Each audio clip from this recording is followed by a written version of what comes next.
Trace de break, une présentation des stations Arnois. Faites le plein d'aventure.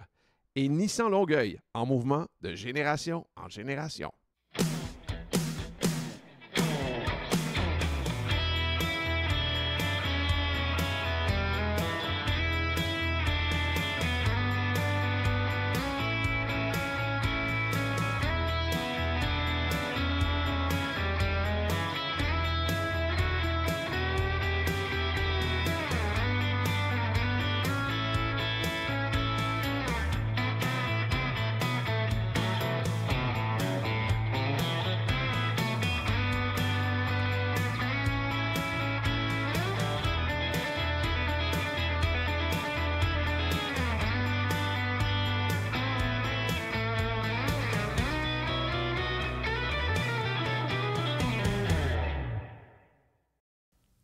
Bienvenue tout le monde, c'est la dernière de la saison. Voyons, je me semble que je vais, pour les gens qui nous regardent, je vais large un peu, les bras partout dans l'écran. Oui, c'est notre dernière, puis on a décidé de faire ça spécial, c'est-à-dire on n'aura pas d'invités, nous allons être nos propres invités. Ben oui. Je me suis dit à 3, on est capable de faire ça. J'ai des doutes, mais on verra le chrono. Si on se fait nos soirées au restaurant, d'après moi, on est capable de faire 1h15. Ouais. Je le répète encore une fois, première fois qu'on se rencontre pour dire « Hey, ça marcherait-tu un podcast? Ça? On parle de char, tu sais, on est capable de faire ça pendant 1h30. » La waitress avait hâte qu'on s'en aille. Elle avait commencé à faire comme moi. Il donne un peu plus de tips pour s'excuser. C'est quand tu passes le ballon en dessous de tes jambes. Là. Bon, on va faire un petit recap, si vous voulez, un peu de la saison. Puis, entre autres, il y a des nouvelles, il y a des développements qui se passent. Rappelons-nous que suite au passage de Luc Poirier, Pat a acheté sa Isetta BMW, qui fait toujours fureur à Jonquière. Elle roule-tu encore? Ben oui, elle roule encore. Non seulement elle roule encore, mais... Puis c'est pas le gaz ou l'huile? Je sais pas trop. Oui, mais ça, c'est réparé, ça. OK. Mais c'est parce que, tu sais, avoir un auto des années 50-60, c'est toujours... je dirais pas une relation amoureuse, parce que c'est juste faut que tu saches dans quoi tu t'embarques. C'est une aventure. C'est une aventure. Ouais. C'est une aventure. Parce qu'une relation amoureuse, c'est un peu péjoratif. Puis moi, je m'attendais à ce que ça soit un peu plus particulier. D'abord, à conduire, je te garantis que tu n'aurais jamais rien chauffé d'équivalent. Ça ressemble à rien, là. Ben là, c'est des roues de 10 pouces, avec aucune suspension, dans une auto qui est grande, moins longue qu'un kart de golf. Tu rentres par l'auto dans le pare-brise pour carrément rentrer dedans. Avec un toit panneau qui est le point de fuite si jamais un impact frontal. Tout ça, entraîné par un moteur 300cc 2 temps de 13 chevaux. Fait que tu fais du 0-100 en combien de jours? Manuel, 4 vitesses, transmission non synchronisée. À gauche, c'est tout sauf naturel, tu sais. Mais c'est vraiment hot. Parce que tout le monde, je te jure, là. J'ai jamais eu une voiture qui attire autant les regards et les questions que ça. Puis t'en as eu. La transmission, es-tu en H ou bien comme séquentielle, genre en moto? T'es en H quand même. T'as la 1 en bas à gauche avec ta main gauche, comme un JDM. Oh, monsieur. Puis la 2 en haut là, la 3 en bas à gauche, puis la 4 en haut à gauche. Puis le reculon, il est vers toi, tu sais. Fait que c'est vraiment contre... Mais tu sais, je te jure, entre la 1 puis la 2, c'est pas tout à fait aligné, là, tu sais. Puis là, faut que tu chiffres au bon... Faut que tu fasses un rev match qui a de l'allure, sinon ça veut même pas rentrer. Un rev match. Wow, OK, on est rendu dans le rev match. Mais quand tu roules là-dedans, ça, je dis à tout le monde qui vienne, parce que le char, là, moi, ce que j'aime de ça, là, c'est que l'expérience d'achat, c'était quelque chose. Luc est venu au podcast. Oui. On a parlé de l'auto. J'ai vu que j'étais allé visiter chez eux. Le kit, je tombais en amour avec le char, je l'ai acheté. Moi, j'ai fait un petit stunt avec ça sur les réseaux sociaux, tout ça. Je l'ai amené chez nous. Déjà, en soi, le rentrer dans le trailer, c'était cocasse parce que c'est gros comme une souffleuse, tu sais, je veux dire. Puis quand ça débarque chez nous, je mets ça dans le garage, il y a des flots qui passent dans le quartier en vélo, puis ils voient que ça débarque, puis ils viennent, parce que tout le monde me connaît, puis là, ils viennent checker ce qu'il y a dans le garage, puis le kit, ça. Wow. Fait que là, mais chaque fin de semaine, depuis ce temps-là, j'ai des chums qui viennent à la maison, puis le samedi, je la starte, puis je vais faire un petit tour jusqu'au séminaire, pas loin de chez nous. Ceux qui connaissent Chicoutimi, je vais virer proche du séminaire. Puis, puis le monde sort sur les pelouses, puis ils font comme... Puis le monde me connaît, là, tu sais, c'est comme... c'est bien drôle. Suivi de dossier pour... suivi de dossier pour la Isetta. Ouais. Michel Barrette, qui est le seul de nos invités à avoir fait 2 émissions parce que c'est c'est Michel. Michel. Parce qu'on ne voulait pas en faire 10. Oui, c'est ça, Ouais, c'est exactement. ça. On n'était pas assez blood, mais lui, il avait du stock. Saison 2, Oui. Michel Barrette et Trace de break. C'est ça. As-tu acheté un de ces véhicules? Mais Parce pas que- encore. Pas Mais tu encore. travaillais il a sur pas un encore véhicule. Mais en fait, on travaille sur quelques véhicules. Puis, Quand tu dis on, est-ce que c'est toi puis Carl ou c'est toi? Ben, moi, toi? je vais en acheter aussi, mais puis je vais peut-être en acheter avec Pat aussi. On a tendance OK. à co-acheter aussi là, au vous travers avez- de nos folies. Vous avez tu sais, quoi ça, dans c'est le populaire, collimateur? ça, là? tu vas tomber dans notre cycle. Là. Mhm. Puis, à un moment donné, quand tu rentres dedans, tu peux plus t'en sortir parce que tu divises le risque. Oui. On achète un char à 3 qu'on n'a pas. C'est pas logique qu'on le possède toute une année ou un été, mais qu'on aime les deux. Puis que là, mettons qu'on perd de l'argent, on en perd à 2. Mettons qu'on en fait à 2, mais au moins, on en profite tous les deux, puis ça nous fait de quoi à compter. tu sais. OK. Mais qu'est-ce que vous avez dans la lorgnette ou dans le Attends un peu, collimateur voir. pour Mais- Michel Barrette? Toutes.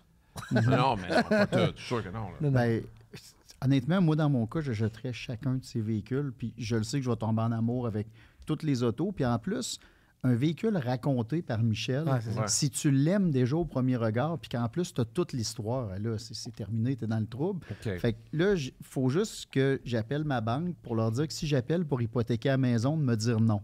Fait que là, Ah, une fois OK. que je vais avoir un papier signé, comme de quoi je ne Ben peux pas non. toucher à l'hypothèque, Mais non. on va pouvoir y aller, puis OK, je vais me OK. retenir. Mini Austin 1994, 1,3 litres, injection. Ouais, ça, British c'est- ouais. Open, Ça, c'est British Racing Green. Ça, c'est- T'enlèves tous les vieux problèmes des vieilles Mini que nous, on part. Eh ben, la prémisse, c'est que moi et Carl, les Mini, honnêtement, dans mon top 5 de chars à vie que je préfère, peu importe le prix, là, Ah ouais? ça fait partie de ça. Moi, j'ai jamais conduit une Mini Austin. Là. Tu sais, j'ai déjà conduit une Mini Cooper, là, mais... on Déjà, est je pas- suis amoureux du look. Ouais. Mm. Absolument. Ensuite, du format. Puis... De l'espace intérieur puis de C'est l'habitabilité ça. qui est vraiment, vraiment bonne. Le monde, c'est incroyable. Puis du capital de sympathie que tu obtiens de tout le monde que tu croises. Puis surtout, aussi, beaucoup, du plaisir au volant. OK. J'en ai eu 4 Mini, dont 3 avec un carburateur avec des pointes à l'huile. C'était une catastrophe parce que je reste au Saguenay. Il n'y a personne qui touche à ça. Déjà, les mécaniques anglaises oublient ça. Puis encore moins une Mini avec un carburateur à pointe à l'huile. Puis là, quand j'ai su que ça existait, un moteur à injection, mais que je gardais pareil le vieux body de Mini classique, Ouais. moi, j'en ai commandé une en Allemagne. Je l'ai ramassé ici, fait importer par une firme de Belleuil. Olivier Lambert de... En tout cas, bref. Puis, le char, on a capoté dessus, puis je l'ai vendu. Michel Barrette en a une identique à la mienne. Ah ouais. Identique. Que Carl a shotgunné. Shotgunné, c'est ce que ça veut dire, ça? Solide. Il l'a pris avant moi. Ah, il Ouais. était plus Ah ouais. rapide. Mais Michel, C'est elle sait, rare. Michel, elle sait pas qu'il l'a pris. Ouais, c'est ça. Ah non, j'ai mis ça très clair que je l'ai pris, là, avec des menaces à peine voilées de ne pas la vendre à personne d'autre. OK. Ouais, on Fait- est là, fait que là. Michel, il est stand-by, là. Il y a comme de la pression. Stand-by. Il le sait à cette heure qu'il y a de la pression. Là. Fait que l'entente qu'on a, moi, puis Carl, c'est que la plupart du temps, quand il fait un move d'achat ou de vente, on s'en parle. Fait que j'ai dit, gars, achète-la, puis moi, je la rachète. Puis là, je la vendrai plus. tu sais. Fait que- Oh, ça, c'est Mais une phrase. moi, là, les tout- seuls que j'en Non, parle c'est pas à une- Pat, c'est une c'est vraie ceux-là phrase. que je sais qui vont être tellement dissuasifs, mais des fois, j'ai des coups de cœur imbéciles que je Des veux fois, quand même Chris, faire, je souvent. veux quand même me planter.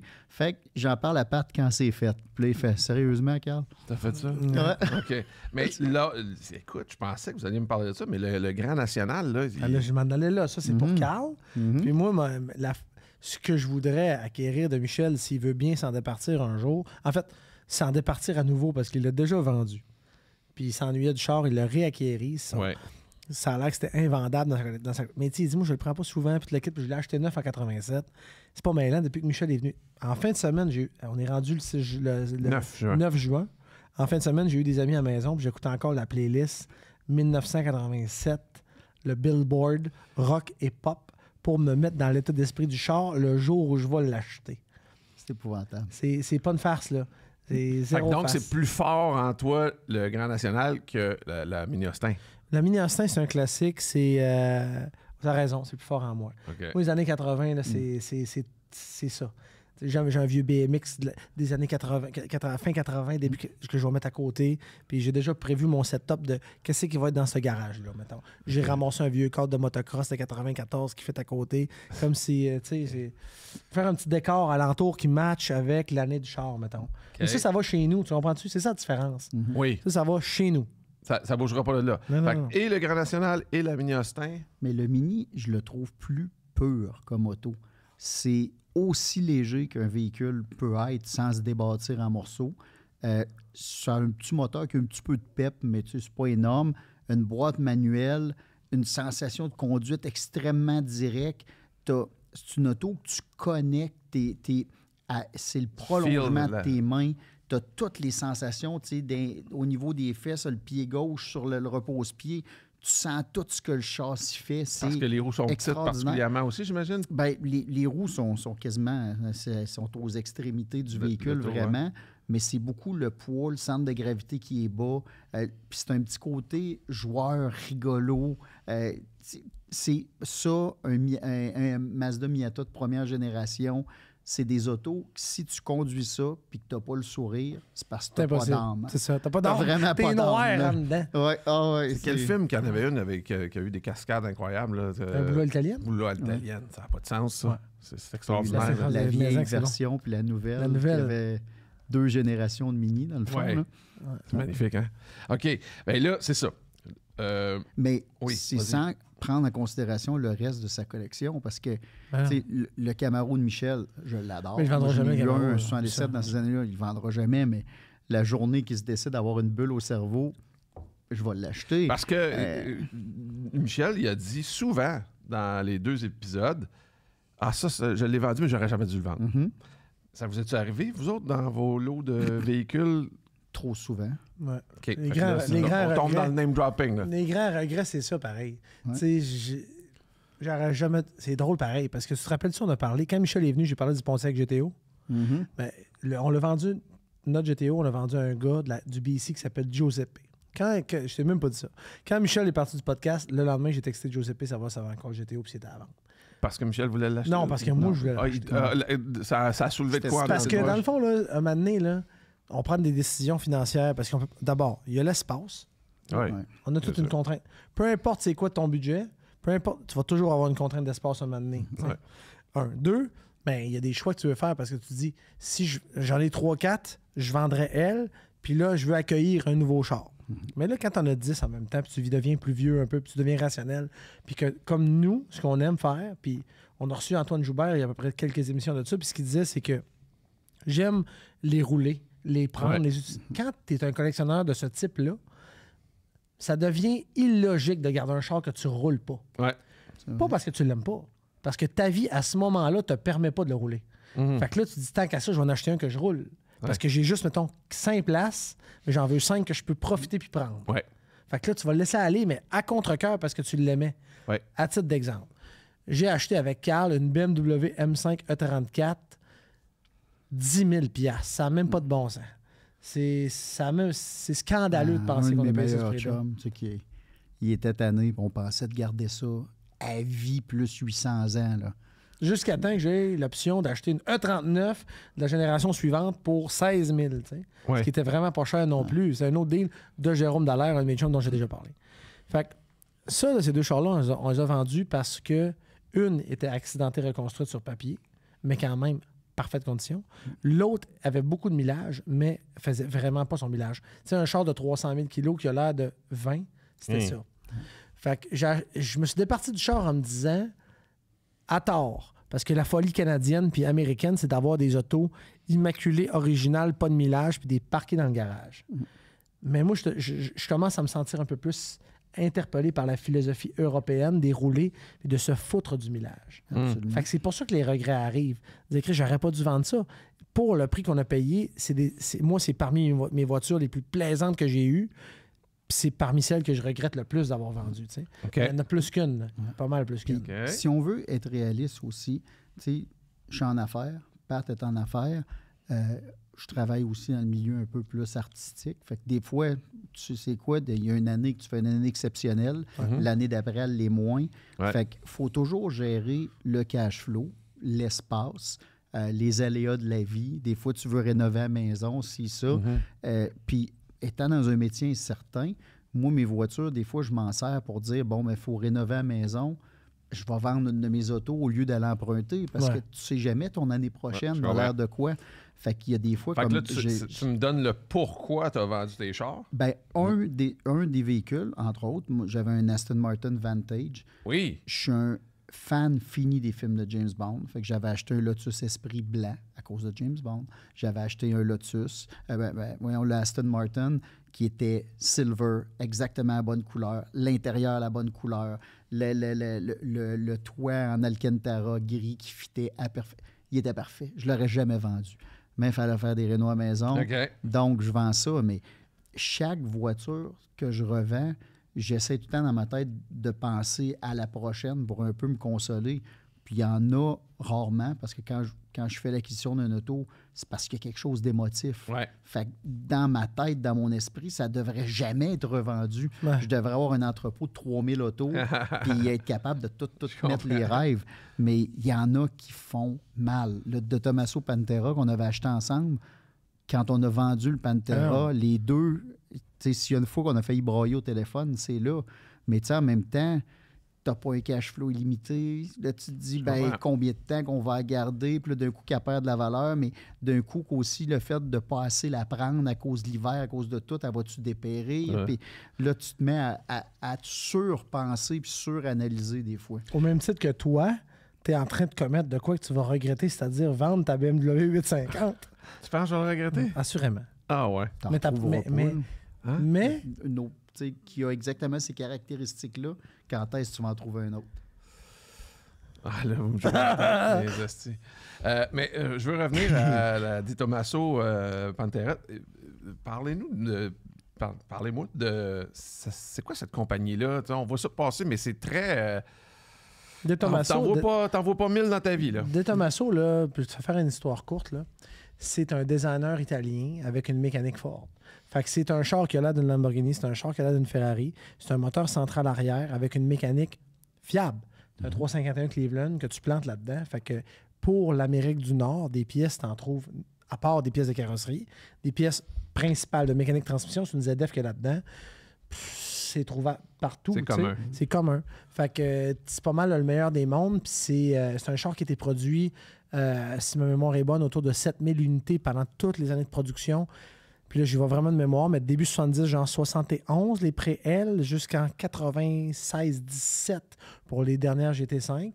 Fait que c'était produit longtemps, mais 7000 exemplaires total, dont 4-5 000 exemplaires ont été produits pendant les 4-5 premières années de production, distribués par Ford au Canada. OK. Fait que c'était vendu, comme la nôtre avait été vendue à Acton Vale, si ma mémoire est bonne, celle qu'on avait achetée, puis elle avait resté au Québec, évidemment, au fil des années, puis nous, on l'a réacheté.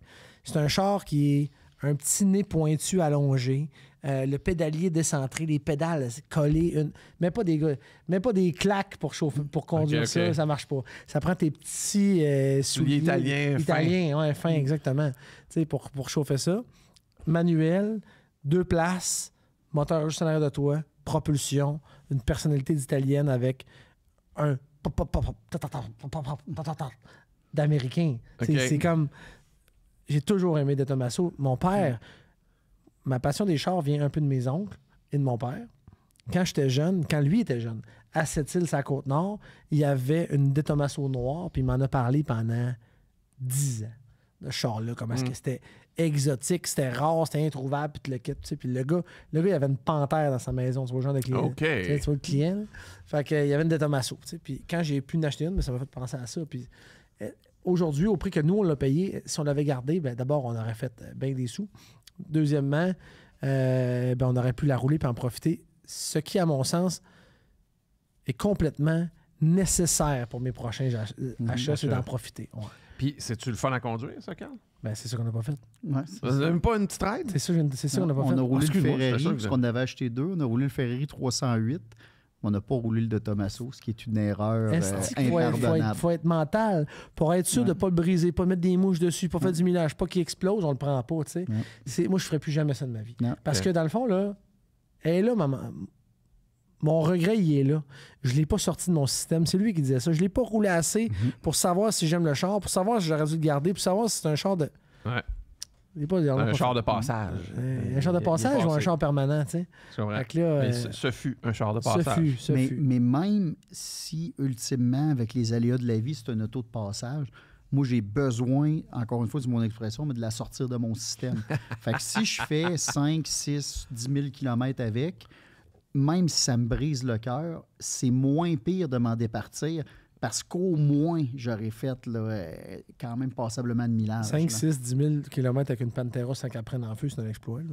Oui, mais tout avait été fait tout seul là. Ouais. Donc, ça ne serait pas arrivé. Qu'est-ce que tu veux dire, le feu? Ben, les vieux chars, c'est particulièrement touché au niveau des problèmes mécaniques, mais une Pantera, c'était pire parce que tu avais le radiateur qui était vraiment pas approprié pour l'auto, tu sais, puis le char, il surchauffait, puis il s'immolait. Ah, ben, Ouais, OK. c'est ça.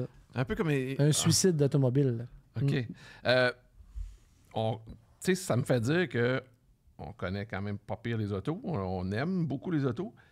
Mais quand vient le temps d'acheter une auto, c'est pas toujours facile. Tu sais, moi, je suis dans le processus. Carl est dans le processus. Puis. Ben, de façon permanente. Mais là, c'est ça, vraiment depuis plus que actif. dans le processus. Depuis que je te connais dans le processus, Oui, depuis que je te connais c'est dans ça le que je te dis. processus. Mais j'ai pas mis de temps. Là. Je suis dans le Je processus. suis dans le processus. T'es né quand? Hein? T'es né quand? 1969. Pas mal le processus a dû commencer là, d'après moi. Ouais, ça n'a pas été long. Ça doit pas être loin. À 16 ans, ça a parti, maintenant. Ah, mais on Carl on aussi, est là, perpétuellement en processus. Je fais feu souvent, trop souvent même, mais quand j'ai un achat sérieux, un peu plus cérébral à faire, je me rends compte que je suranalyse parce qu'on a trop de données. On est rendu qu'on connaît quand même beaucoup le milieu de l'automobile. Malheureusement, des chums comme Pat, ils connaissent ça M'excuse. encore plus parce qu'il y a 2 pieds là-dedans. Fait que on peut aller dans 1000 directions différentes. Comme là, j'ai mon pick-up, j'ai un Tundra de toute beauté. Je l'aime d'amour, le camion. Là. Tu sais, c'est Platinum L, donc crew cab, boîte longue, le 1794, du luxe en veux-tu en v'là, de la place pour les enfants. C'est le bonheur. Mais je fais du 7,4 litres au 100 de moyenne. Donc, je commence à me dire que c'est peut-être pas intelligent de continuer de conduire ça. Mais je l'aime encore d'amour. Fait que là, ça n'est un autre que la journée que je le vends, je le regrette immédiatement. Mais là, j'essaie d'avoir des choix un petit peu plus logiques, un peu plus consommateurs avisés, mais c'est difficile. Là, En fait, ce que je me suis rendu compte, c'est qu'on se ment à nous-mêmes, toi et moi, sans cesse. tous les jours. C'est que quand c'est le temps d'acheter, on va suranalyser tout ce qui est bon pour l'achat. Mais quand on est émotif pour avoir d'autres choses, on va suranalyser tout ce qui n'est pas bon pour le garder. On se trouve des raisons de le vendre. Ça n'a pas de bon sens, tu sais. Ah, ça consomme trop. Ouais, mais tu le savais avant d'acheter, man.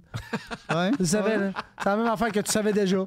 Fait que là, c'est juste que là, tu as décidé que la raison, au chalet, ça ça fait coûte valoir, 180 tu sais. piastres, là. C'est un peu tough, là. OK. Fait que... je t'ai déjà posé la question. Si c'était plus facile d'acheter que de vendre, toi, tu m'avais dit vendre. Ouais. C'est plus facile d'acheter, toi. Ben ouais. Acheter, c'est comme... tu t'achètes comme tu respires, toi. J'achète comme je respire, mais là, tu sais, tu parles-tu pour la business ou pour moi? Parce que pour moi, Je sais plus. On dirait que t'es comme un... C'est comme fusionné, c'est comme toute la une même relation, personne. ouais. C'est ça. Ouais. C'est fourrant, là. parce que pour soi, mettons, je veux dire, t'as un montant à la maison, tu te dis, t'as 50 000 à mettre dans toutes tes bébelles. Ben, c'est quand même, faut que tu réfléchisses comme du monde parce que tu veux pas te tromper. Faut avoir tu Tu vas vends pas- du stock. On est tellement malade le soir sur Marketplace puis ailleurs que si tu as mal acheté, tu seras pas capable de passer à d'autres choses. Moi, je sais même que je le sais si un char, je le garde ou pas. Quand il arrive chez nous, après que j'ai compulsé puis je l'ai acheté, si le lendemain, je suis Marketplace en train de magasiner mon prochain achat, ça marche mal. C'est mal parti, en esti, C'est tu sais. ça. OK. Mais là, quand tu es chez vous, puis que tu es satisfait, puis que tu as envie, puis c'est une expérience, il y a un de mes chums, Jules Véro, qui lui a acheté une Cayman GT4 2020. Quand même. Ouais. Puis, OK. mais il m'a appris une affaire. Il dit si tu prends ton auto à tous les jours, dans n'importe quelle circonstance, pour aller au boulot, qu'il pleuve pas, avec la famille, pas de famille, il dit tu n'auras plus la même appréciation d'un véhicule. Parce qu'aujourd'hui, on est dans l'instantanéité. On peut acheter tout ce qu'on veut du moment que tu es prêt à mettre les sous pour l'acheter. Mais moi, je veux que l'expérience demeure une expérience unique, puis que ma relation soit plus de mode découverte, puis de. Ben, il dit pour ça, je la stationne en dessous d'une housse chez nous. Je la prends le dimanche, quand il fait beau, une semaine sur 2, l'été, pour aller faire 100 km, monter à Tadoussac, revenir, c'est tout. Il y a les frissons à toutes les fois qu'il Toutes les enlève fois la qu'il housse. enlève la housse. Toutes Fait que- les fois qu'il fait a que cette démarre. envie-là de vouloir la changer, ben, il y a combat par l'utilisation restreinte qu'il en fait. Mhm. Ah oui, ça la rend plus unique, en fait. Exactement. Tu sais, on est comme des acteurs d'Hollywood qui vont avoir besoin de faire des cures, des désintoxications aux 2-3 semaines. Moi, j'ai là. dit ça à ma blonde. Tu sais. J'ai dit, écoute chérie, il faudrait qu'on fasse chambre à part puis qu'on se voit moins souvent. Ça serait plus unique à chaque fois. Je t'apprécierais plus. Moi, José Godet, il disait souvent à du monde alentour, Rick, toi puis moi, on devrait faire un couple. Ça serait écœurant, on aurait un petit garage là, avec des beaux chars puis tout. Là. Puis moi, je disais, ouais, puis moi, je te ferais de la bouffe puis des martinis. Ouais. C'est ça. C'est pas arrivé. Non. OK, c'est la fin de semaine du Grand Prix de Yes, Canada. sir. Fait que là, ben, parlons un peu Formule 1 Grand Prix. Carl, t'as quand même donné dans le circuit.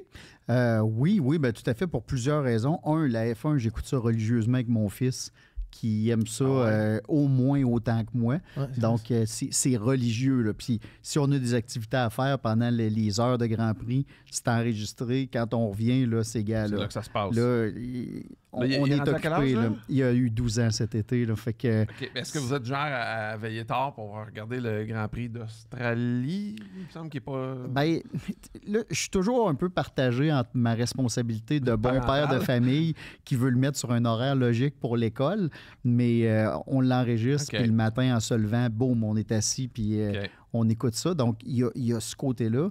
Il y a le côté que, jeune, quand j'ai commencé à travailler, puis à commencer à avoir un petit peu de sous, puis faire attention, mes premiers voyages, c'était des voyages qui avaient exclusivement rapport à l'automobile. Fait que OK. aller en Allemagne, rouler sur le circuit du Nürburgring, aller à Monaco pour aller voir le Grand Prix de Monaco, puis être sur place pendant le Grand Prix, ce qui est complètement hallucinant comme expérience. OK, mais Fait que attends, c'est- commençons par Nürburgring. Parce Ah. que pour les gens qui ne connaissent pas ça, en Allemagne, c'est un circuit de route. C'est considéré comme une route à péage, vulgairement. Ce qui veut dire que l'ancien circuit, le Nordschleife, qui est surnommé Green Hell, l'enfer vert, qui était une piste mythique où est-ce que Niki Lauda a eu son gros accident, où est-ce que la voiture a pris en feu suite à un impact, c'est là au Nürburgring. C'est une piste qui n'est plus utilisée en Formule 1 parce que c'est tout simplement bien trop dangereux. Les F1 modernes ne peuvent pas rouler là. Qu'est-ce mais qui fait que c'était trop dangereux? C'est-tu les angles de virage, les calculs de... c'est le mélange de tout. Les zones de dégagement, les changements d'élévation, des fois qui sont un peu abrupts, ce qui fait que les voitures pouvaient s'envoler. OK. Le fait que quand tu avais un accident, tu pouvais te ramasser loin dans le champ, puis le temps qu'ils sachent que tu es là, tu avais le temps de saigner pas pire. OK. Tu as certains virages qui sont inclinés, Inclinés. mais d'une façon épouvantable. Fait que si tu prends le virage à l'extérieur, tu n'as presque pas d'inclinaison. Si tu vas à l'intérieur, c'est vraiment une inclinaison épouvantable où est-ce que tu as l'impression que le coup te rentre dans la tête. C'est un mélange extraordinaire. Et là, maintenant, c'est pas toujours ouvert parce qu'il y a des week-ends de course, il y a des temps où est-ce que c'est les manufacturiers qui réservent pour faire tous les fameux records là, de vitesse sur le Nürburgring. OK. Mais tu peux, quand c'est ouvert et c'est permis, tu achètes une carte qui est l'équivalent d'une carte de stationnement souterrain. Là. OK. Tu dis, bon, ben, je vais prendre 8 tours. Tu es au dépanneur pas loin du Nürburgring. Ta carte a 8 tours dessus. Poup, tu prends ta carte, la barrière ouvre, tu rentres. Dit-il Puis- avec un char de location. Oui, c'était à l'époque où est-ce qu'il n'y avait pas tous les systèmes GPS dans les voitures de location. Ce qui fait qu'on l'a loué pas à Hanovre. Oui, je pense qu'on avait loué à Hanovre qui était quand même passablement loin OK. pour ne pas éveiller de soupçons. Et là, on est parti avec deux BMW flambant neuves, une qui avait 100 km, l'autre 200. Et on nous a ramené qu'un petit peu d'usure. Oui. Les Mais pneus, les pneus, les freins, ouais donc, là, mais quelle journée extraordinaire. Tu sais, je pense qu'on a fait 8 tours dans la journée, mais par cœur, le circuit n'a pas loin d'autour de 20 km. Là, je m'en demande Hey, pas non, ça prend genre 7 exactement. minutes de faire le tour. Là, tu sais. Ouais, 7 minutes quand tu bats un record avec une super voiture, Ah, ouais. avec Ouais. un auto de location, tu es plus dans le 10 minutes du tour. Mais c'est fou là, parce que tu peux dépasser un autobus avec des touristes qui prennent des photos. Tu as du monde en moto, du monde en auto, du monde avec une familiale. Fait que puis tu n'as pas vraiment de signaleur. Fait que tu peux sortir d'un virage où toi, tu roules 250, 260, puis l'auto en avant de toi, il roule 80. C'est pas parce toi qu'il qui a trouve le posté un paysage. save, justement, sur Oui. le Nürburgring. Hein? Oh, oui. Incroyable. Le gars, Ouais. il passe de nuit sur le Nürburgring. Puis c'est vrai que c'est fou les virages. Puis il arrive avec je sais pas quel char, mais tu le vois commencer à faire des têtes à queue à peu près à Ah, il effleure le 170 mur, km/h. Puis il effleure les deux murs des deux bords. Puis après ça, puis il y avait un auto en avant, un auto à côté, un auto à l'arrière. Personne ne l'a pogné, il n'a pogné aucun mur, puis après ça, il Dans le repart. fond, les Eh autos qui boy. étaient en train de dépasser, il l'a échappé, fait que ces autos-là ne pouvaient pas freiner, fait qu'ils ont passé pendant le tête à queue. Eh boy. Mais c'est une piste où il arrive beaucoup d'accidents, puis à ma connaissance, tu es responsable des gardes de sécurité. Donc, quand tu te plantes, ben, les fameux guardrails, là, les rails, il faut que tu payes pour les remplacer. Ça OK. peut coûter cher au Nürburgring, mais tu sais, quelle expérience. Puis à ce moment-là, c'était moins connu. Fait que moi, je suis pas un gamer. De toute façon, les jeux vidéo n'avaient pas commencé à faire la piste du Nürburgring. Donc, tu arrives là à l'aveugle sur une piste qui doit avoir 180 virages ou à peu près, des changements d'élévation incroyables, des secteurs qui se ressemblent. Fait que là, tu fais « Ah ouais, ça, je m'en rappelle. » Là, tu es au fond, tu roules 250, tu arrives sur le dessus de la côte. « Ah ouais, c'est droit. » Tu arrives sur le dessus de la côte. « Ah, c'est pas droit, ça descend un peu en devers, puis ça tourne. » Fait que c'est toujours en surprise. si tu Surprise. connais pas la piste, Ah ouais, ouais. fait qu'il y a une couple de fois qu'il y a eu des petits dérapages, là. Mais c'est pas toi qui me racontais qu'il y a des... je vais dire des moniteurs qui... Tu peux louer un char avec le moniteur dedans qui te montre comment... Genre d'école de conduite de T'as ça. Nürburgring, là, c'est ça? Ben, dans le fond, c'est essentiellement des voitures de course avec les cages. Tu as différentes puissances de voitures. J'ai des amis qui l'ont fait, puis souvent, moins tu prends de voiture puissante, plus que tu as de fun. Ah, ok. Parce que tu es plus à T'es au fond, fond. tu joues sur le momentum. Puis, tandis que quand tu as une auto de 700 chevaux, ben, tu es tout le temps ses freins. En plus que tu connais pas la piste, c'est difficile. Ouais. Puis tu as aussi le Ring Taxi. Dans le temps, c'était des BMW Ah, c'est ça M5. qui me parle. Puis t'embarques là, un passager en avant, 2 ou 3 en arrière. Puis là, c'est des pilotes qui font que le ring. Fait que dis-toi que si c'est ta job de rouler sur le circuit, tu commences à connaître les coins pas pire. Fait que Ça doit rentrer, hein, s'il ouais. vous plaît, là. Tu sais, tu vois le monde embarqué tout énervé, puis quand ça ressort de la piste, il y en a qui sont blêmes un petit peu. Là. Ah, c'est extraordinaire. Ah, Ouais, c'est j'aimerais bon. ça au Ah, bout. vas-y. J'aimerais ça au bout. Ben, OK, fait que là, Nürburgring, check. Monaco? oui, Monaco, ça, c'est un de mes amis qui, lui, il suivait les Grands Prix européens beaucoup, puis il dit, crème, faut vivre ça, tu sais, Monaco. Fait que, tu sais, t'arrives là, probablement, on restait pas à Monaco, on restait à Nice. C'était beaucoup moins cher. Oui. Puis là, tu prends le train. C'est de toute beauté. Tu es Oui, sur le ben. bord de la... C'est extraordinaire, le décor en allant à Monaco. Mais vive le Grand Prix, on avait pris les billets sur ce qu'ils appelle le rocher. Fait que tu as la principauté qui est en haut, puis tu as vraiment le rocher qui descend.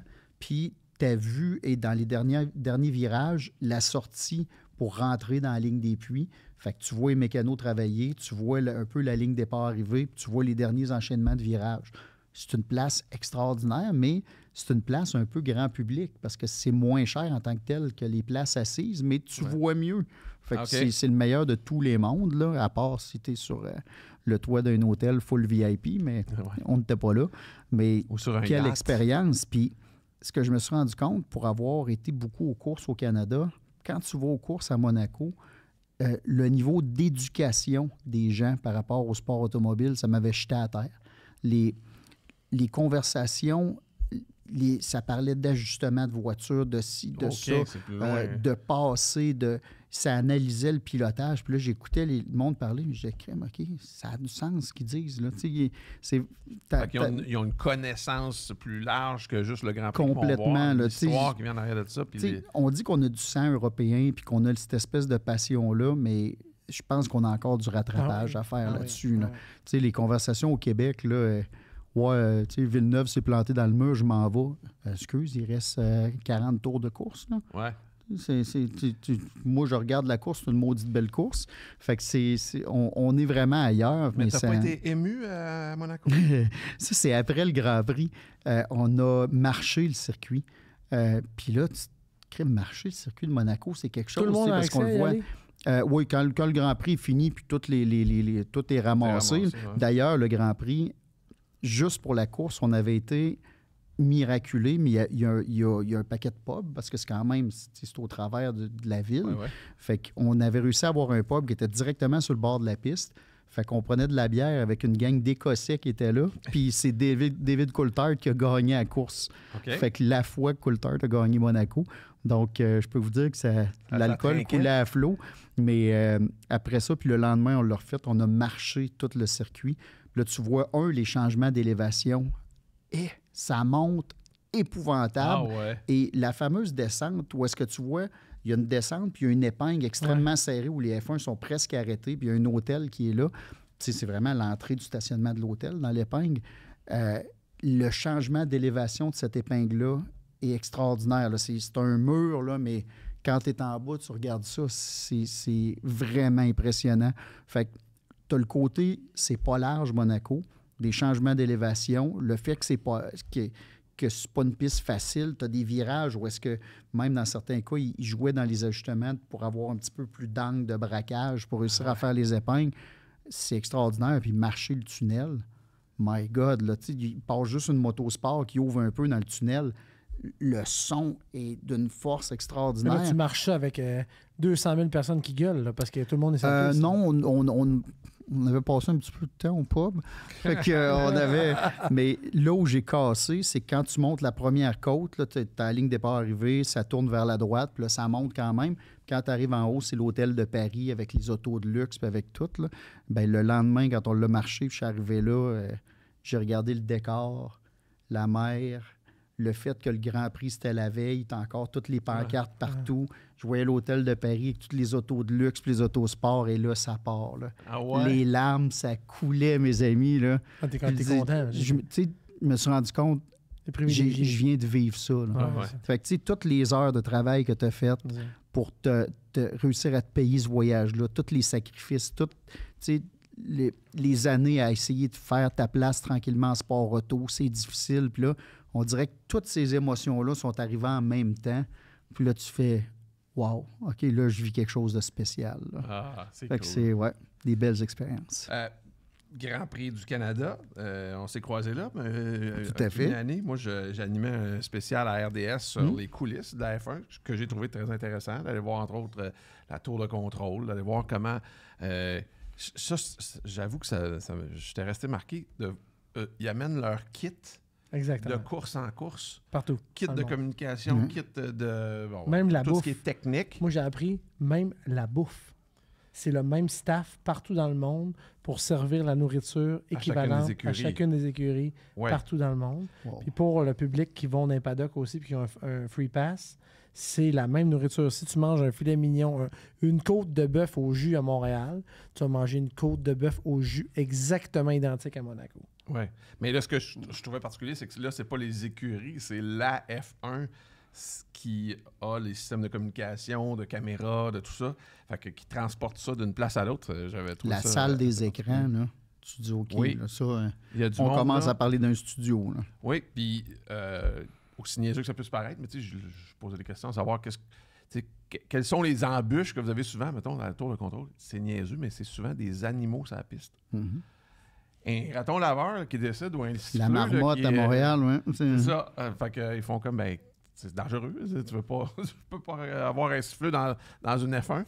Fait que il dit, ça prend de la communication. On prend quelqu'un qui arrive avec je sais pas quoi là pour le tasser de là. Fait que ça, j'avais aimé ça. J'avais aimé aussi le fait de faire un tour avec un... C'était une McLaren, mais pas une F1. McLaren, cela dit, avec un pilote professionnel. Sur le circuit, j'ai fait le tour du circuit, quelques tours en fait, puis c'était cool de voir ce que ça a l'air sans public, mais avec les estrades. Les estrades t'amènent quand même un truc assez particulier au niveau visuel. Je pense que c'est Alex Tagliani qui nous parlait là, de la course qu'il avait faite, puis que les estrades étaient pleines de Indianapolis monde. dans son cas. Une fois qu'il y avait plein de monde, ça change complètement ta vision pour piloter. Même si c'était pas moi qui pilotais, mais au moins je pouvais prêter attention à ça. Puis j'ai rencontré le beau Carl, qui lui faisait le pace car. Oui, tout à fait. Dans le fond, en F1, de la façon que ça fonctionne, c'est que tu as un pace car qui est exclusif. C'est Burt Mylander qui fait toutes les épreuves du championnat de F1 dans le pace car officiel. Mais à toutes les fois que ce n'est pas la F1 sur le circuit, il y a un deuxième pace car qui s'occupe de toutes les courses de soutien. Donc, moi, je conduisais celui-là, qui est un autre Mercedes. Fait que c'était pas mal agréable. Mais là, la première journée, c'est drôle parce que tu as les meetings justement dans les salles avec tout le staff de la F1. Puis ils disent OK, c'est toi qui vas conduire le pace car. Tu es dans la salle avec les 2500 écrans. Bon, on a une bonne vue sur le circuit. Ouais, j'imagine que je peux pas trop faire de mauvaises manœuvres parce que je vais être filmé. Fait qu'en placotage, c'est quoi que vous voulez exactement comme comportement? Est-ce que je roule à 90 %? Est-ce que je roule à 50 % les vitesses que vous me demandez? Puis j'avais quelqu'un avec moi qui est un extraordinaire pilote, entre autres en kart, qui a gagné 1 million de fois à peu près tout ce qui se fait. Donc, tu sais, je demande clairement comment vous voulez qu'on communique. Et là, au début, ils disent, tu sais, mollo. Ils ne connaissent pas, c'est correct, c'est normal. Fait que je fais une première session de reconnaissance, puis je reviens, tu peux-tu aller plus vite? Un ours, ça chie-tu dans le bois? Fait que je devrais être capable. Fait que finalement, après ça, on se laisse aller. Mais ce qui est drôle, c'est que la première journée, c'est pas long que tu brûles un réservoir parce que, tu sais, à Montréal, il y a souvent des accidents. Le monde sont un peu énervés. Fait que ton pace car, il sort. Quand ils ont mis du gaz dedans, ils ont mis de l'ordinaire. Fait que mon Mercedes, je perdais comme 25 km/h de vitesse au bout des longues lignes droites. J'étais découragé. Je vais voir le pace car à Burt Mylander, puis je regarde ça, il y avait les gros drums d'essence de course là-dedans. Voyez donc, le sien, il y a la cage, il y a ci, il y a ça. Fait que c'est OK, lui, il est capable d'aller plus vite, mais même à ça, les F1, ça se plaint constamment que le pace car n'est pas assez vite et avec raison. Ça a beau être une auto extrêmement puissante. Ils ont changé, je pense, c'est 3 fois les freins avant-arrière, les freins carbone céramique. Puis lui, il roule à côté. Là. Il ne peut pas demander plus de cette auto-là. Fait que, il change les freins puis l'entretien. Son auto, c'est méchant. Tu sais, on penserait pas à ça. Quand tu regardes ça à la télé, tu n'as pas toute cette espèce de... Pas de souci-là, mais c'est ces détails-là. Puis il pratique beaucoup. Il tourne énormément. Parce que, veux pas, Mylander, c'est un ancien pilote professionnel qui était très bon. Et le fait de faire tous ces circuits-là, quand même, c'est tous des circuits différents, avec des caractéristiques différentes. Oui, toujours Mylander. Ouais. Moi, je l'avais rencontré avant... au jus, pareil, partout. Mais je l'avais rencontré comme journaliste auto. Je l'avais vu à Montréal pour un programme. Après ça, je l'avais vu en Allemagne. Fait que c'était très drôle là, de le revoir. Puis après ça, paf, je le revois en F1. Fait que c'est quoi le char? Genre AMG GT, mettons? Ouais, d'une année à l'autre, là, il change un petit peu. Je me là. souviens que c'était mais à ce moment-là, c'était un Mercedes que tu avais, mais toi, c'était une familiale. Là, ouais, moi, j'avais le sedan. Là. Non, lui, il avait le 2 portes. Là, tu avais un AMG GT sedan? 63 AMG là. Oui, c'était exact. Ouais. Qui fait un son extraordinaire. Puis, c'est une machine. C'était super le fun à conduire. Là. Mais tu sais, c'est le fun à conduire, mais en même temps, tu es obligé de tout le temps t'en garder en dessous de la pédale. Puis quand tu sors parce qu'il y a eu un gros accident, ben tu peux pas amener le field trop vite parce que dans le fond, en faisant tes tours, il faut que tu laisses les gens travailler sur le circuit, nettoyer. Fait que tu peux pas arriver à 200 avec la gang d'enragés qui attendent le départ en arrière. Fait que des fois, dépendamment des secteurs, tu roules 70, 90, puis si tu as une zone où est-ce qu'il faut que tu ailles plus lentement, ben tu peux pas mettre les freins parce que tu as un effet élastique en arrière. Fait que c'est quand même une responsabilité. Tu peux pas dire « Ah, je vais prendre mon pied, je vais m'amuser ». Non, tu n'es pas là pour ça. Tu es là pour la sécurité. Respecte la sécurité. Tu n'es pas dans la compétition, toi, là. Ce qui m'a le plus... c'est quand on sort après une intervention ou après un tour de chauffe, quand tu passes dans la ligne des puits, tu as tous les mécaniciens qui sont sur le bord parce qu'ils veulent sauter sur le mur pour aller voir le départ de la course de près. Mais techniquement, j'ai le droit, je pense, de rouler 70. Mais moi, j'ai le droit de rouler 70, mais moi, je vois toute la gang de mécanos sur le nerf, puis il y en a qui regardent dans les airs. Fait que moi, je descendais au début, tu sais, 30, 35, je ne veux pas frapper personne. Là, je me suis fait dire, non, tu passes à 70 parce qu'eux autres, ils veulent traverser. Là. Fait que c'est contre-intuitif de voir un paquet de piétons à un pied de tes miroirs, puis là, tu dis, crime, ça serait plate que j'en passe en dessous de l'auto. Donc, c'est quand même beaucoup de responsabilités. Plate, mais mémorable. Ouais, mais tu veux pas. C'est comme le gars qui a planté un Corvette comme pace car aux États-Unis. Tu veux pas être ce gars-là. Ah ouais? OK. Oui, ça a fait le tour des Internets. Ça fait longtemps? Ça fait c'était comme 4-5 mois avant que je fasse le pace car à Montréal. Fait que le premier meeting, Remember the States, the Corvette, I know. Oh, wow! Non, moi, ça serait ma hantise aussi, mais je ne suis pas un pilote non plus. Toi, Pat, ta relation avec le Grand Prix du Canada? Le Grand Prix du Canada, ben chez nous, c'est culturel aussi. On l'écoute pas mal en live à tous les dimanches quand il y en a. C'est drôle parce que la semaine passée, on se lève, puis là, c'est le Grand Prix. C'est moi, je m'étais levé un peu plus tôt que mon garçon, on s'était couché tard. Là, il se réveille après moi, je l'enregistre toujours. Okay. Tout le temps. Même si je l'écoute, des fois, je suis dérangé ou peu importe, je réécoute des bouts. Okay. Fait que là, je me lève, moi, je suis après de finir la course, il reste 4 tours. Là, mon garçon se lève, tu sais, puis il s'en vient dans le salon, puis là, Verstappen est en premier. Je dis, ouais. Puis là, il dit, c'est Red Bull, Ferrari. Mais il dit, ça n'a pas toujours été de même. Je dis, non, pourquoi? Il dit, remets-le au début. Il se remet au début. OK, il savait comment il savait à la fin, mais il voulait écouter le début pareil, tu sais. Mais pour parler de la maladie mentale, là, excusez de couper patte, là, mais moi, je l'enregistre en anglais tout le temps, mais j'enregistre toutes les séances d'essai. J'enregistre le show d'1 heure, 1 heure et demie de pré-qualification, les qualifs. Après ça, j'enregistre le avant le Grand Prix, le Grand Prix, puis l'heure après. Ah non, mais je suis prêt à faire 1 million de sacrifices pour écouter tout ça parce que c'est souvent des anciens pilotes de F1 qui font les commentaires. C'est la qualité de l'information que tu reçois est extraordinaire. Puis là, maintenant, tu as la stratégiste qui était chez Aston Martin Racing qui est rendue commentateur. Là, elle explique des affaires de stratégie. Je pensais connaître la F1, mais... Là, je suis à l'école, pas à peu près. Mon gars, ça, c'est toute la partie qui s'en fout éperdument, mais quand le Grand Prix commence, là, il s'assoit avec moi. Mais le reste, c'est ma maladie mentale que je partage pas. Puis, l'année passée, j'ai eu le privilège d'assister au Grand Prix de F1 dans les paddocks, dans le fond. Fait que juste au-dessus de la ligne des puits, qui nous donnait accès à aller visiter les puits, marcher, tout ça, aller voir en arrière là où les pilotes rentraient dans le studio McLaren, parce que dans le fond, chaque étage, quand tu rentres dans les paddocks, l'étage d'en haut, c'est déjà VIP, mais ça reste ouvert à tout le monde des VIP. Puis en dessous, quand tu es invité, exemple, par McLaren ou par les écuries, tu peux rentrer dans leur place à eux. Puis c'est justement là, la côte de bœuf au jus, incroyable. Qui voit ça chez Ferrari. C'est un beau spot parce que c'est glamour un peu, on se le cachera pas. Là, tous les journalistes sont là, les vedettes que nous, on voit à télé, vous en faites partie, là, nous autres? Hein? Là, c'est ça pareil. Du monde connu, disons ça comme ça, sont tous là, tu sais. Fait que c'est trippant de faire partie de cette vibe-là, mais surtout aussi d'avoir un toit. Puis c'est plate, on est au Québec, souvent il mouille à Sio, puis t'es à l'abri. Des fois, juste le soleil à plus 30, quand ça tape. Là, 2 jours de temps, parce que nous autres, c'est billet 3 jours. Fait que t'es là, séance d'essai libre, qualif, puis Grand Prix. Puis tu sais, je veux dire, moi, j'arrive le matin, là, ça ouvre les gates, à, mettons, 8, t'es là à 8, là, tu sais. Fait que jusqu'à la fin de la journée, même après, je pense qu'ils te mettent dehors autour de 18-19 heures, je me souviens plus exactement, mais j'ai passé la journée là complète 3 jours. C'était vraiment hot. Puis tu repars avec un doggy bag, 2 côtes de bœuf, puis du champagne. Ce que j'ai fait pour faire profiter le plus de monde possible puis d'avoir des gens avec qui en jaser, j'avais une paire de billets, moi, ma blonde, dans le fond. Valérie, ma blonde, est venue avec moi à la course le dimanche, mais aux essais libres, j'ai amené un chum, puis à Calais, j'ai amené un chum. Fait que là, on est plusieurs personnes. Puis Marc-Antoine, mon partner, fait la même chose. Fait que là, on est plusieurs à pouvoir en jaser puis avoir des souvenirs communs, tu sais. Super bonne idée. Fait que, tu vois, ça vaut pour tout le monde. Juste pour ça vaut la peine d'être mon ami. Le reste du temps, je capte. Tu parlais de gens famous et tout ça. Vous savez peut-être pas, mais Carl Nadeau est assez famous parce que... Moi non plus, je ne savais pas. Il joue dans des films et dans des publicités.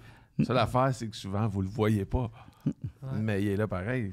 Entre autres, dans un film qui est sorti il y a quelques semaines à peine, chez les beaux-parents. Oui, mais tu sais, ils m'ont vu à la face. Ils ont dit, écoute, tu peux pas être acteur, mais cascadeur serait correct, on va te cacher le visage. Tu sais. Mais oui, ça a été toute une expérience. Il y avait deux réalisateurs ce film-là, 2 gars d'une gentillesse et créativité exceptionnelle.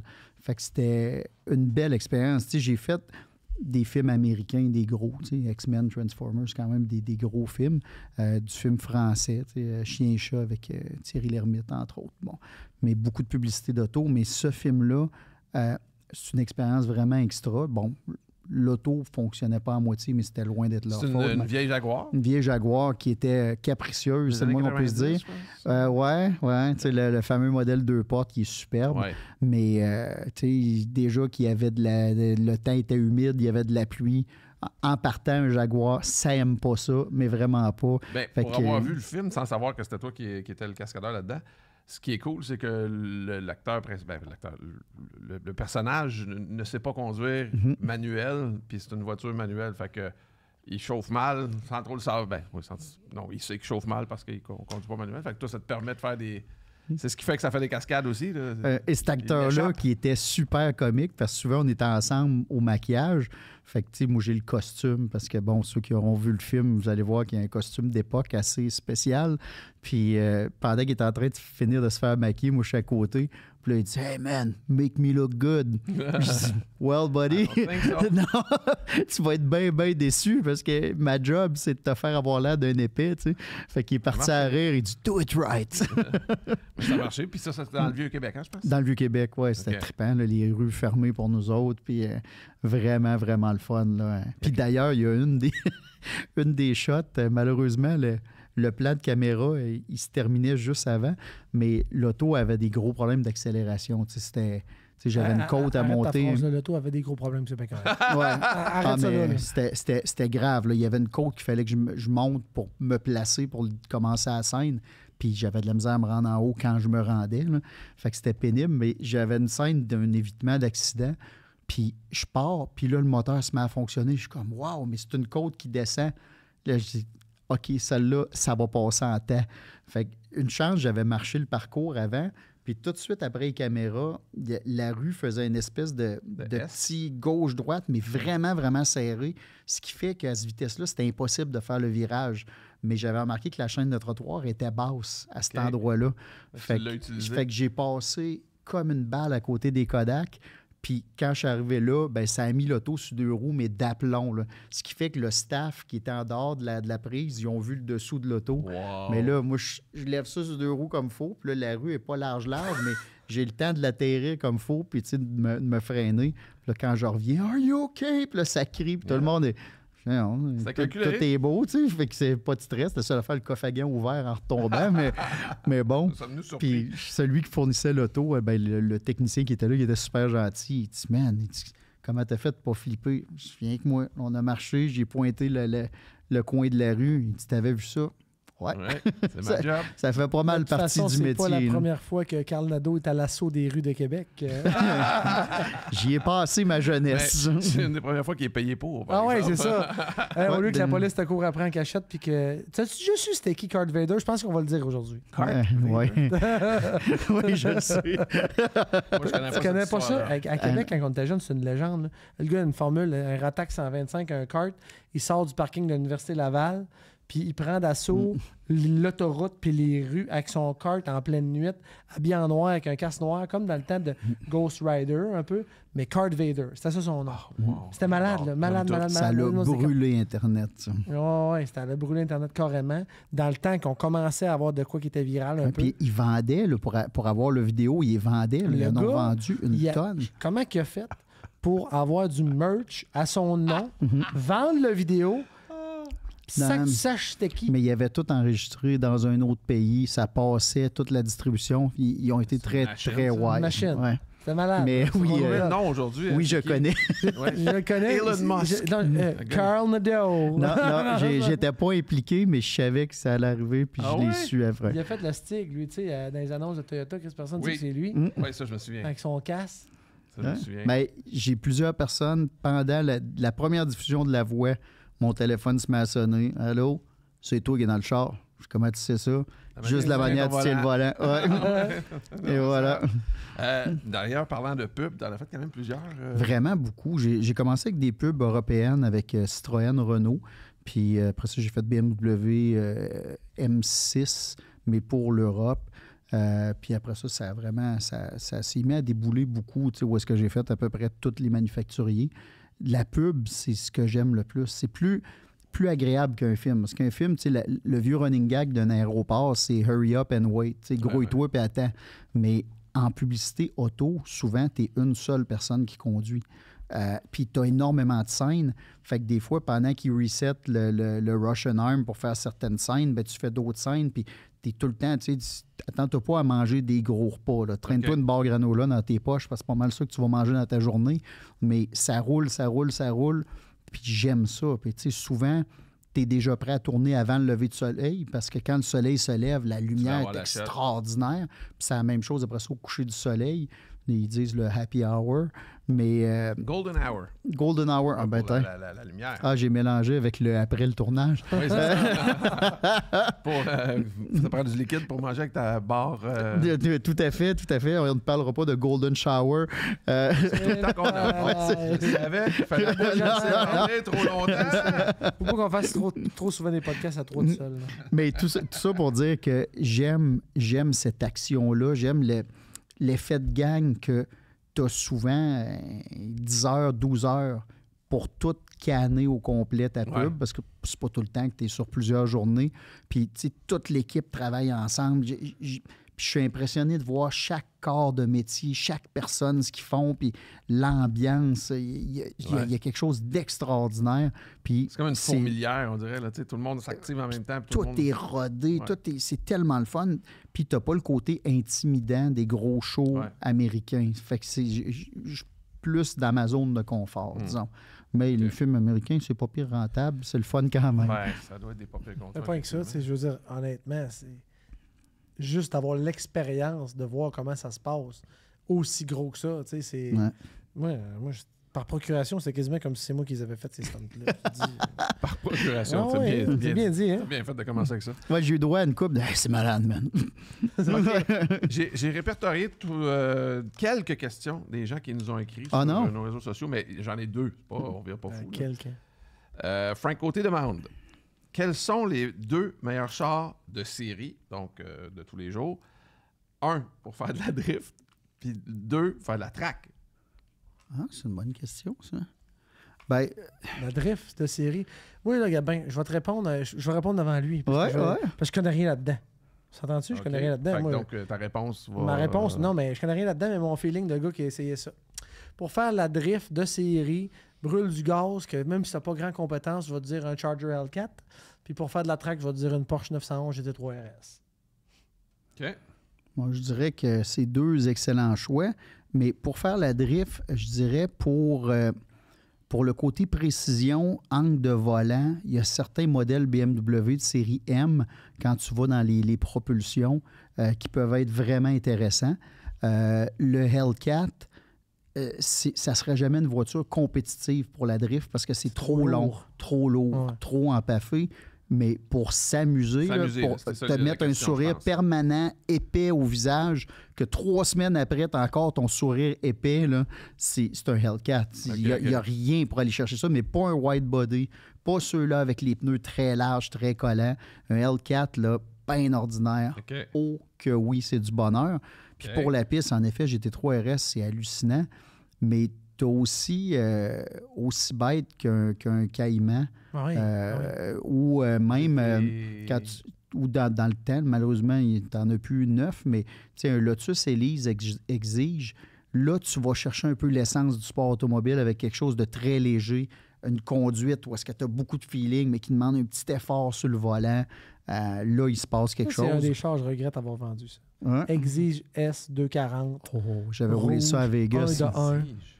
Ouais, Lotus Exige, qui est comme un peu une coche au-dessus de l'Élise, on va dire ça comme ça. OK. Hardtop, pas targa, le gros scoop sur le toit, 240 chevaux, mais qui te le fait 0-100 style, je dis n'importe quoi, là, mais en 3,4 secondes. On dirait que ça tire comme un char de 400-500 forces, puis ça en a 240.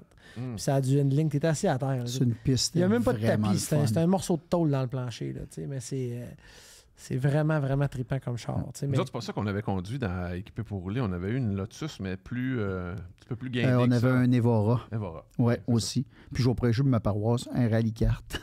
Pas parce Ouais, qu'on les c'est fait au vrai, Québec, ouais. mais tu sais, quelqu'un qui veut une machine neuve pour faire de la piste, qui ne sera pas légale pour la rue, mais là, tu as 85 000 qui est pas mal moins cher qu'un GT3 RS, on Non, s'entend. non, évidemment. là. Mais tu as une machine pour dominer tout ce qui existe, puis fiable, puis pas coûteuse à rouler. Fait que ça Puis serait une autre option. On sort-tu de quoi d'accessible? Parce que là, il a demandé la meilleure, mais de quoi d'accessible financièrement pour faire et de la drift, puis pour faire et de la piste. Ben, ah, et de la C'est- drift, et de la piste. Ouais. Parce que moi, C'est c'est la piste. difficile de faire les deux. Non, pas les deux. 2 chars. Ah, 2 chars accessibles. Financièrement. Tu sais, style, tu veux faire de la track avec un. Je sais pas, moi, je vais te nommer, puis tu me donnes ta réponse. Là. Un MX5. Ben, c'était mon premier choix. Bon, c'est ça. J'allais dire, on va se faire tirer des roches, mais je m'en fous. Non, non. Mazda MX-5, Ouais. OK, c'est pas puissant, c'est pas ci, c'est pas ça, mais tu prends le modèle le plus léger possible et tu vas prendre ton pied sur la piste, surtout sur des pistes un peu plus courtes, mais même sur une piste avec des longues lignes droites comme Mosport en Ontario ou Tremblant, même si tu n'es pas surpuissant, tu gardes tellement de momentum en virage. Ouais. C'est du bonheur. Un C'est pas Boxster. les plus fiables, Mini Cooper S, Ouais. un Boxster, un Cayman. Oui, c'est des excellents bolides, là. Boxster pour la drift? Non, Non, pour la piste, ouais.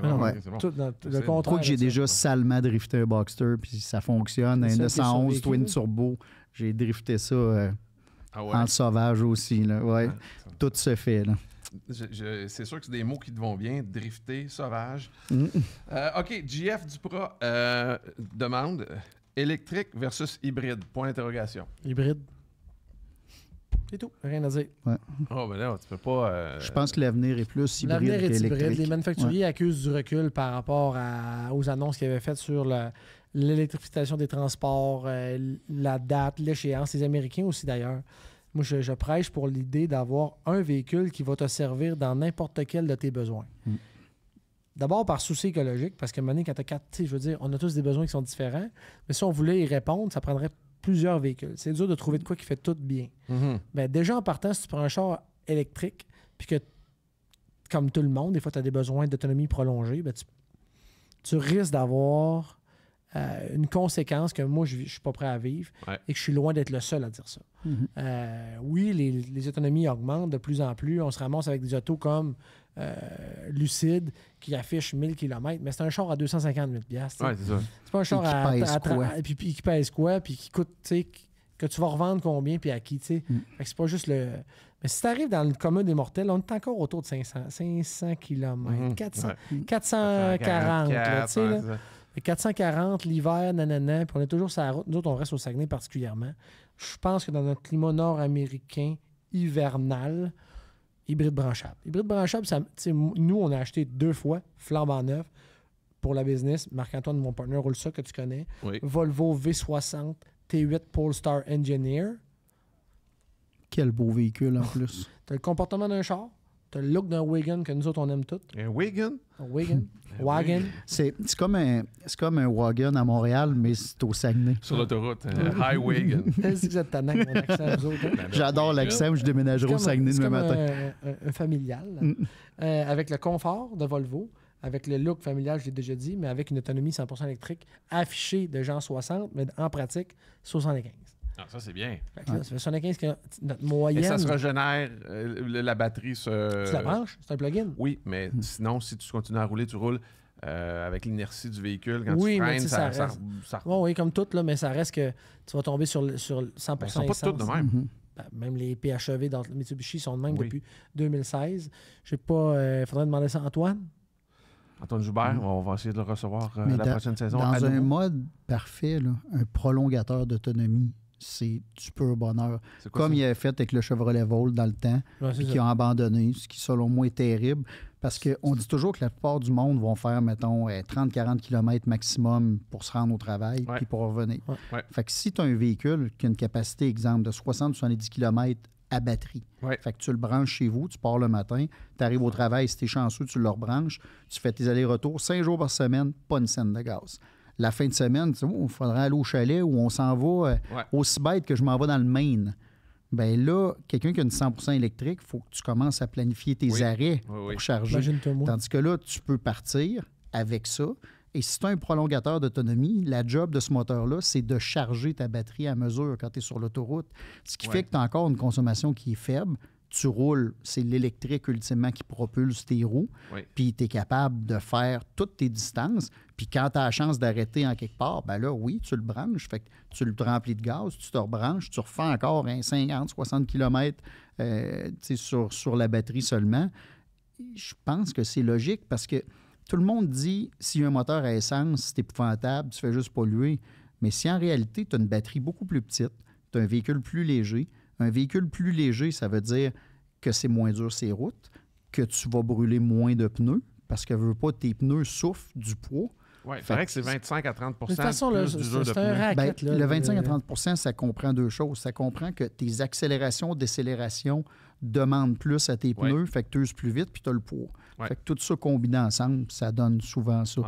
D'ailleurs, ceux qui sont propriétaires de voitures électriques pour la première fois font souvent le saut. Là. Ouais. Mes pneus sont défectueux. Non, ils ne sont pas défectueux, c'est un électrique. Ouais. La vraie vie, c'est ça. Mais moi, je rêve, tu sais, le monde nous juge quand on a des pick-up, mais il y a bien du monde qu'on a besoin d'en avoir, puis c'est important. Mais imagine un pick-up avec une batterie qui pourrait te faire un 100-150 km. Ce serait quand même une batterie de gros format par rapport à une petite voiture, mais de très petits formats par rapport au pick-up actuel électrique, avec un petit moteur qui fait office de génératrice quand tu as besoin. Là, tu pourrais tirer une remorque, tu pourrais faire ci, tu pourrais faire ça. Tout ton petit virage en ville, ça te coûte 0. Puis quand tu as vraiment besoin de faire de l'autoroute, ben bingo. Hey, d'ailleurs, tu parlais de pick-up. Il y a Antoine Joubert sur ses réseaux sociaux qui a une couple de semaines, j'ai vu ça sur sa page Facebook, je pense, qui était aux États-Unis et qui disait qu'il a pris des photos des Cybertruck de Tesla. Et il dit, je suis toujours surpris à chaque fois que j'en croise un. C'est sûr que c'est un peu space. Hein, non seulement c'est space, mais tu comprends même pas comment ça a été homologué par, exemple, Transport Canada, tu sais, parce que les joints de carrosserie arrivent aussi coupants qu'une feuille de tôle, un 8 d'épais. Tu tombes là-dessus, même si le char ne roule pas, tu te blesses. C'est illogique que ça passe les normes, tu sais. Fait que, mais ça c'est acceptable, tu sais, par rapport à d'autres choses qui ne le sont pas. Moi, je vais conclure ta question en disant ceci. Ma réponse, c'est hybride. Mais l'important, c'est que tu te poses la question, toi, qu'est-ce que tu as besoin, toi? Puis que tu te trompes pas. Parce que ce qui n'est pas écologique, tant qu'à moi, là, c'est quand tu te trompes pendant 6 fois et tu changes de char 6 fois. C'est pas que tu prennes un gaz ou que tu prennes un électrique, c'est que tu changes ton char aux 27 mois. Puis c'est que tu le jettes quand il est plus bon, comme une Apple Watch. Fait que choisis convenablement pour tes besoins. Parce que, prenons l'exemple du Mitsubishi e-MiEV. On s'entend, hein? Personne n'a... Oh, ça, c'est laid. Là. Ça, c'est laid. Ça ressemble à un kart dans les hôtels tout inclus dans le sud pour transporter les gens jusqu'à la plage. Boucherville avait acheté un paquet, j'en envoyais tous les jours. Mais tu sais, ça n'a pas eu une longue carrière au Canada parce que, je veux dire, qui a pensé commercialiser ça ici et que ça répondrait aux besoins de quelqu'un? Mais ils en ont vendu, puis là, le monde, ça jette, ça va dans les cours à scrap, puis il n'y a plus rien. Ça vaut même pas 1000$. Il n'y a rien à faire avec ça. Pensez à vos besoins, pensons à nos besoins, questionnez vos proches, parlez-nous, écrivez-nous. On va écrivez-nous, on va faire ça pro bono, ça nous fait plaisir. L'important, c'est que, moi, j'appelle toujours ça l'entonnoir, là, que tu partes avec tous tes choix. C'est-à-dire, ce que tu as besoin, ce que tu voudrais, ce que madame a veut, puis ce que tu peux te payer, tu mets tout ça en haut, là, puis là, tu fais l'analyse de chacun d'entre eux, un peu comme quand tu veux acheter dans le Protégez-vous un réfrigérateur, il y en a 3 qui sont alignés, où je suis dans le processus pour m'acheter une moto hors route. Première affaire que j'ai faite, j'ai parlé à l'ami Boudreau qui est venu chez nous en fin de semaine. Jeff. Puis Jeff, on s'entend, c'est un passionné de moto. Il y en a eu bien plus que moi, puis toi, puis tout le monde réuni qu'on connaît. Fait que qu'est-ce que t'aimes, pourquoi, puis comment? Puis après ça, moi, qu'est-ce que j'aime? BM ou KTM, là, qui t'a dit? Lui, il roule en KTM. Il roule en KTM, mais moi, c'est pas exactement le même genre de client que lui. Je le sais. Fait que même si j'achetais le même bike que lui roule, je serais pas servi. Fait que là, j'ai fait part de c'est quoi mon utilisation, puis comment que lui, il voit ça. Mais quand t'es rendu un moment donné connaissant, t'es capable de conseiller tes chums, tu sais. Parlant de Jeff. Oui, il t'a raconté une histoire qu'il nous a pas racontée ici. Pas de bon sens. Elle se raconte-tu? Tu vas-tu le mettre dans le trou? Peut-être. Puis en plus, on va finir là-dessus la saison. On va finir la saison là-dessus. Il est venu faire un tour en région parce qu'il y a un contrat, tu sais, par rapport à l'Expo Nature, puis le kit. Puis Jeff, c'est un gars qui couche souvent dans son van life parce qu'il fait des trips en moto puis en van life. Il est venu en van life. Puis là, je suis comme, qu'est-ce que tu viens avec ton van life? Je suis bien là-dedans, man. Pas de bon sens, de la place en masse, puis autonome, puis je dérange personne, puis pas besoin de. Il faisait de la radio à rythme, puis il a couché dans sa van life à Laval, qui habite Bromont. Puis il allait coucher là, puis il se levait à 3 h du matin dans la cour. Puis, pourquoi pas quand tu y penses, tu sais? Oui. Fait que, finalement, il me compte ça. Il est chez nous, bien relax, en train de. Avec un ami ou deux, dont un des siens, puis il dit ouais, le van life, j'ai déjà conté l'histoire. Quelle histoire? Il dit moi, quand j'ai acheté ce van life-là, il dit la beauté de ce char-là, le couple, pas le gars qui me l'a vendu, mais le couple qui l'avait avant, eux autres, c'est un couple de petits vieux qui sont allés en Floride avec ça, vivre le rêve américain, puis on restait là. Puis quand que le monsieur conduisait, puis qu'ils sont arrivés en Floride à destination, tout était beau, la madame est morte. OK. Fait que là, je dis de quoi la madame est morte? Elle est morte dedans. Elle est morte dedans. Puis j'ai acheté ça pareil. Mais je dis, c'est pas grave, c'est comme c'est pas comme une maison, quelqu'un s'est suicidé, par exemple. C'est différent. C'est un char. Ouais, j'ai raison. Puis là, il l'a ramené dedans. Quoi? Il l'a ramené dedans. Comment tu passes ça aux douanes? C'est ça ma question. C'est un week-end chez Bernie. C'est quoi? Tu mets une lunette noire puis tu étires le bras. Bonjour, votre femme adore. Sleeping. Fait que j'ai été il l'a ramené dedans. Pense-y, imagine la scène. Il C'est vrai qu'il a changé le matelas en arrière. Hey, la Floride, c'est pas Magog, la chose. Là. Non, T'as 30 heures de route, là. Elle devait commencer à sentir la putréfaction dans le char, là, je sais pas trop quoi. Man. En tout cas, fait que Jeff a acheté ça, puis il couche là-dedans. Tu finis ça. Fait que j'imagine que ça, c'est pour ça qu'il est en paix, pour dormir avec les pumas qui risquent de l'attaquer dans le désert. C'est ton lien, ça? Ah, c'est mon lien. Ça, faut regarder ou écouter l'épisode. Regardez l'épisode avec Jeff Boudreau. D'ailleurs, c'est disponible partout sur les différentes plateformes, en audio, ou si vous voulez nous voir les doux visages en audio-vidéo sur YouTube. Les doux visages. Oui, on a des doux visages. Merci beaucoup pour la belle saison. On vous revient bientôt avec une nouvelle et d'autres invités tout aussi intéressants, remplis d'anecdotes comme vous aimez. Merci tout le monde. Salut! Trace de break, une présentation des stations Arnois. Faites le plein d'aventure. Et Nissan Longueuil, en mouvement de génération en génération.